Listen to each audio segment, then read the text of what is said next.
किसान के लिए समर्पित है।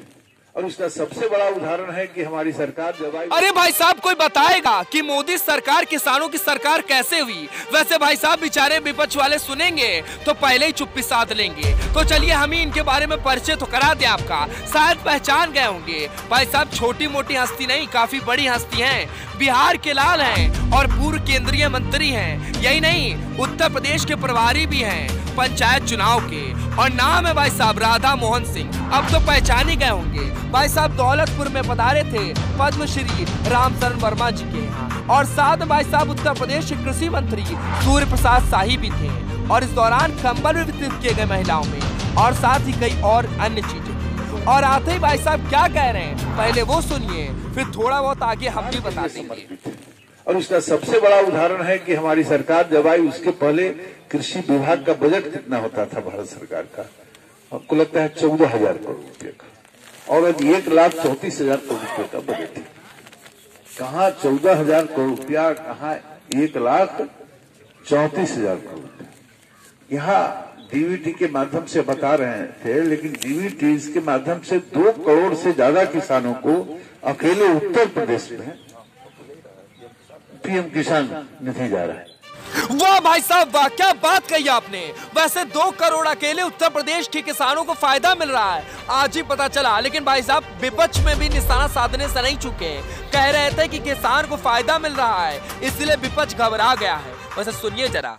तो किसानों के लिए समर्पित सरकार है, और मुझको बहुत अच्छा लगा कि वर्मा जी इस काम को अपने क्षेत्र में कर रहे हैं, और हर क्षेत्र में अब किसान आगे बढ़ना चाहता है। राधा मोहन जी की बातों को सुनने के बाद भाई साहब वाकई में हमें रामशरण वर्मा जी की याद आ गई। तो ऐसे में वो कह भी रहे थे कि भाई साहब बिहार के लाल हमारे उत्तर प्रदेश के बाराबंकी जनपद में पधारे हैं, बाकायदा ओरिजिनल वाले किसान हैं। सुनिए जरा कि पद्मश्री रामशरण वर्मा जी ने क्या कहा।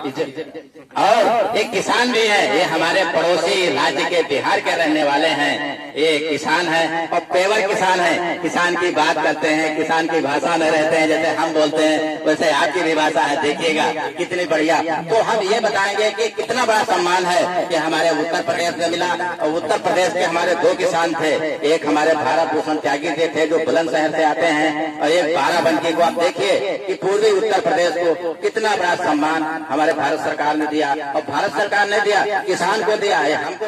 रामशरण वर्मा जी की बातें तो आपने सुनी ली। भाई साहब इधर सूर्य प्रसाद शाही भी पीछे नहीं हटे। अब जान तो गए होंगे कि उत्तर प्रदेश के भाई साहब कृषि मंत्री हैं। उन्होंने तो यहाँ तक कह डाला कि भैया टेक्नोलॉजी को पहुँचाया नहीं जा सकता, और एक खजाने की बात कर रहे।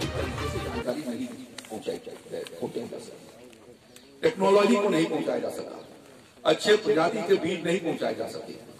कैसे उत्पादकता हुई, कोई खेत तो वही है, किसान भी वही है। लेकिन बाराबंकी के किसानों ने पिछले 8, 10, 15 सालों से जिस तरीके का बदलाव लाया है, आज अकेले रामशरण वर्मा अकेले किसान नहीं है, इनके जैसे अनेक किसान ऐसे होते हैं। अभी एक दूसरा